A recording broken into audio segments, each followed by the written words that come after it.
Hello दोस्तों, स्वागत है आप सबका एक ही हिंदी क्लासेस में। आज हम लोग निर्मल माध्यमिक 2024 सेशन का फिजिक्स चैप्टर 5 लाइट प्रकाश का एमसीक्यू टाइप्स क्वेश्चन आंसर देखेंगे, जो फुल एंड फाइनल है कि बोर्ड के एग्ज़ाम में इसी बुक से MCQ short question long question आएगा एग्ज़ाम में। चलिए देखते हैं एमसीक्यू टाइप्स क्वेश्चन। और हाँ, मैं जो भी आप लोगों को पढ़ाऊँगा या दिखाऊँगा, आप लोग सिर्फ वही पढ़ के जाइएगा। अगर उस टॉपिक का पढ़ है तो वही पढ़ के जाइएगा, वही आएगा क्वेश्चन आंसर। कुछ घुमा के नहीं आएगा, कुछ इधर उधर से पढ़ने का ज़रूरत नहीं है, इधर ही से पढ़ के जाइएगा। आप ठीक उस टॉपिक में लिख दीजिएगा। चलिए स्टार्ट करते हैं। पूरा 50 तो क्वेश्चन है 5 चैप्टर प्रकाश का। पहला है, यदि एक लाल किरण पुंज एवं एक बैंगनी किरण पुंज किसी प्रिज्म के अनंत तल पर वायु माध्यम से समान कोण पर आपतित होती है और क्रमशः वर्तन कोण R और V बनाती है, तो निम्नलिखित में कौन सही है? R greater than V, D number सही है। दिया है दूसरा नंबर, एक अवतल दर्पण के वक्रता केंद्र पर प्रकाश का एक बिंदु स्रोत रखा गया है। इस स्रोत से दर्पण पर आपतित एवं दर्पण से परावर्तित किरण के बीच विचलन कोण का मान होगा 180 डिग्री। वर्तन के समय यदि आपतन कोण एवं वर्तन कोण क्रमशः 45 डिग्री एवं 30 डिग्री हो तो विचलन कोण का मान कितना होगा? 15 डिग्री। 40 और 30 का आधा 15 डिग्री होता है, तो 15 डिग्री विचलन कोण का मान होगा। निम्नलिखित में किसकी तरंग लंबाई सबसे अधिक है? इंफ्रारेड किरण। किस दर्पण द्वारा हमेशा छोटा और आभासी प्रतिबिंब पाया जाता है? उत्तल दर्पण। एक चीज़ हमेशा याद रखिएगा, जो छोटा प्रतिबिंब होता है वो उत्तल दर्पण से पाया जाता है और जो बड़ा प्रतिबिंब होता है वो अवतल दर्पण से। ऐसे प्रकार के क्वेश्चन बहुत पूछे जाते हैं एग्जाम में। दूसरा क्वेश्चन, प्रतिबिंब के आकार और वस्तु के आकार के अनुपात को कहते हैं आवर्धन। वायु कहाँ स्थित होने पर उसका प्रतिबिंब अवतल दर्पण के फोकस पर बनता है? अनंत पर। चलिए चलते आगे। अब दूसरा क्वेश्चन दिया है, फोकस दूरी और वक्रता त्रिज्या का अनुपात किसी भी गोलीय दर्पण के लिए कितना होता है? 1/2। ये तो आसानी है। वाहक बल वाहक चालक के पीछे देखने वाले दर्पण के किस प्रकार का दर्पण होता है? उत्तल दर्पण। एक अवतल दर्पण के वस्तु की स्थिति फोकस और ध्रुव के बीच हो तो प्रतिबिंब होगा आभासी और बड़ा। हाईमती दाढ़ी बनाने के लिए दर्पण का प्रयोग करता है अवतल दर्पण। जब दाढ़ी बनाएगा तो उसको बड़ा प्रतिबिंब चाहिए कि वो अच्छा से दाढ़ी बना सके, तो अवतल दर्पण से हमेशा बड़ा प्रतिबिंब पाया जाता है। सौर भट्टी में कौन सा दर्पण प्रयुक्त होता है? सौर भट्टी में कौन सा दर्पण प्रयुक्त होता है? अवतल दर्पण। गले और दांत के जांच के लिए डॉक्टर किस दर्पण का उपयोग करते हैं? अवतल दर्पण। देख रहे कितना क्वेश्चन पूछा है।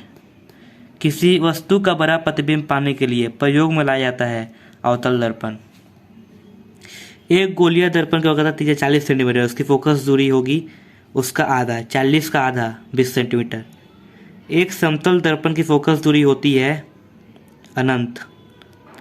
अगर कोण I बराबर 0 डिग्री हो तो I का मान R का बराबर होता है, ये तो पता होगा आप लोग को। तो R बराबर 0 डिग्री, ये दोनों बराबर होगा। जब प्रकाश की किरणें एक माध्यम से दूसरे माध्यम में जाती है तो अपने पूर्व पथ से उछलित हो जाती है। इस घटना को कहते हैं प्रकाश का अपवर्तन, रिफ्रैक्शन ऑफ लाइट। चलिए आगे बढ़ते हैं। प्रकाश की किरणें जब विरल माध्यम से सघन माध्यम में आती है तब वह अविलंब की दिशा में मुड़ जाती है। इसका आंसर अविलंब की दिशा में मुड़ जाती है। एक वस्तु को उत्तल लेंस की ओर लाया जाता है तो प्रतिबिंब का आकार बढ़ता है। एक वस्तु को अवतल लेंस के सामने रखा जाता है तो प्रतिबिंब होगा हमेशा सीधा। किसी पतले लेंस का वो बिंदु जिससे होकर जाने वाली किरण लेंस के अपवर्तन के बाद बिना विचलन के निकल जाती है, उस बिंदु को कहते हैं प्रकाश केंद्र। साधारण कैमरा में कौन सा लेंस होता है? इसका आंसर उत्तल लेंस। सिंपल है, उत्तल लेंस।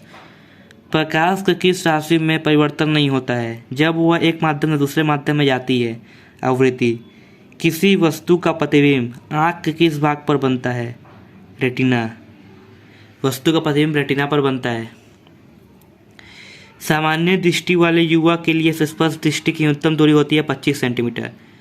किस दृष्टि दोष में किसी वस्तु का प्रतिबिंब रेटिना के पीछे बनता है? दूरदृष्टि दोष। दूरदृष्टि दोष का मतलब है कि उसको दूर का चीज साफ दिखाई देता है और सामने का चीज क्लियर दिखाई देता है।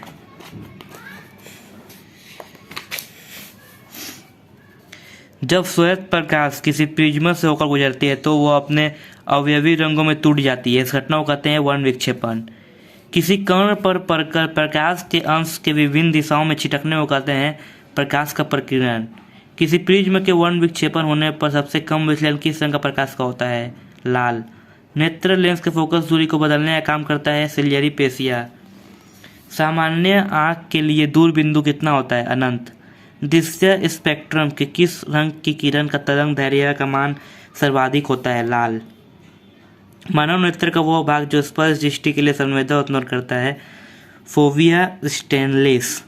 मनुष्य की आंख के रेटिना से बना प्रतिबिंब वास्तविक उल्टा होता है। किसी समपार्श्विक प्रिज्म का अपवर्तन कोण है 60 डिग्री। किस किरण की तरंग लंबाई सर्वाधिक है? गामा किरणें। यही सब आएगा एग्जाम में। जो है ना उतना पढ़ने की जरूरत नहीं है आपको। जो स्टार मार्क लगा है वही पढ़िएगा, लेकिन अगर पूरा पढ़ते हैं तो और अच्छा है। किस विद्युत चुंबकीय तरंगों की ऊर्जा सर्वाधिक होती है? दृश्य किरणें। किसी दर्पण के वक्रता अर्धव्यास एवं फोकस दूरी से क्या संबंध है? F=R/2। जब सफेद प्रकाश किसी प्रिज्म द्वारा वर्तित होती है तो कौन रंग सबसे अधिक विचलित होती है? बैगनी। एक चीज़ हमेशा याद रखिएगा, कोई भी जब सबसे ज़्यादा विचलित पूछेगा एग्जाम में, सबसे ज़्यादा रंग कौन सा विचलित होती है प्रिज्म में? तो बैगनी। और सबसे कम लाल। ये याद रखिएगा, ज़्यादा पूछता है। एक पतले उत्तल लेंस के प्रकाशीय केंद्र एवं फोकस के बीच एक वस्तु रखी गई है। वस्तु के प्रकृति के प्रतिबिंब कौन है? काल्पनिक और सीधा। जब एक प्रकाश किरण किसी पारदर्शक कांच के गुट के लंबवत आपतित होती है जो विचलन कोण का मान कितना होता है? 0 डिग्री। जब भी कोई अगर कांच में हम लोग सीधा प्रकाश डालेंगे टॉर्च का तो कहीं मुड़ता नहीं है, वो लाइट का रोशनी वो जहाँ से आता है सीधा वहीं पे चल जाता है, इसलिए कोई विचलन कोण नहीं बनेगा उधर 0 डिग्री। एक अवतल दर्पण का वक्रता अर्धव्यास 20 सेंटीमीटर होने से दर्पण का फोकस दूरी होगा उसका आधा 10 सेंटीमीटर। निम्नलिखित में से किसकी तरंग लंबाई दृश्य किरणों की तरंग लंबाई से अधिक होती है? इंफ्रारेड किरण। दांत के चिकित्सक प्रयोग करते हैं अवतल दर्पण। अवतल दर्पण क्यों उपयोग करते हैं? क्योंकि दांत को चिकित्सक होता है उसको दांत बड़ा दिखेगा तभी वो काम कर पाएगा। तो बड़ा कौन सा प्रतिबिंब आता है? अवतल दर्पण से। एक इलेक्ट्रॉन का आवेश है -1.6 × 10⁻19 सेल्सियस। तो इसी के साथ हम लोग का चैप्टर 5 का लाइट चैप्टर का सजेशन जो है उसका MCQ टाइप्स क्वेश्चन पूरा सॉल्व हो चुका है। आप लोग अच्छे से पढ़ कर इसको जाइएगा क्योंकि इस चैप्टर से 12 मार्क्स का आता है सवाल।